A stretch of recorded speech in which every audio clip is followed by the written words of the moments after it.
One of the most consequential decisions the Prime Minister of Israel ever has to make is when to send United States troops to war.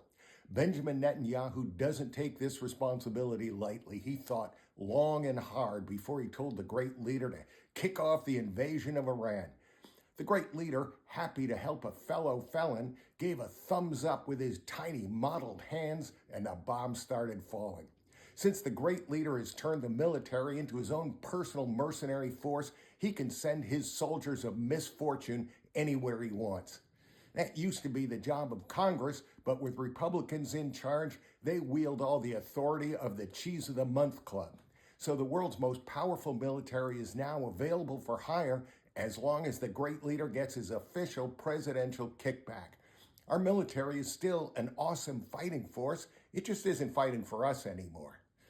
The great leader generously offered the American people a salad bar of choices of why we're at war, because he doesn't know, but he definitely wants to name their next leader. Iranians should be concerned it will be the freshly unemployed Kristi Noem, the bootlicking, bubble-brained Botoxicant who lost her job when she tanked her TV show with Congress. She could ride into Iran on her horse when the great leader decides it's time for hooves on the ground. Carolyn Levitt, the great leader's Bible-thumping, mendacious mouthpiece, flirted with the truth when she said the great leader started the war because of a feeling. That's instead of consulting with Congress, making strategic plans, and building national and international support, which is so old school.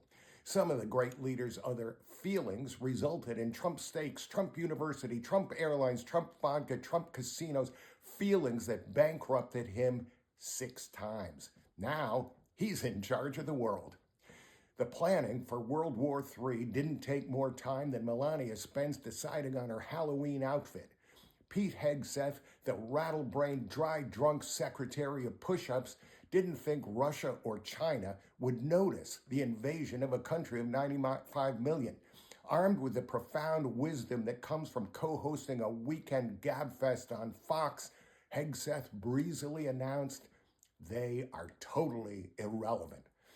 Lurching into a recession, the great leader's slapdash shambolic because I feel like it war is costing us $1 billion a day. The good news is the massive tax cuts for the rich are locked in. It won't get better till we get the great leader out of the White House and send him off to CCOT, where he can get a small taste of the misery he's inflicted on all of us. No Kings on March 28th. Be there.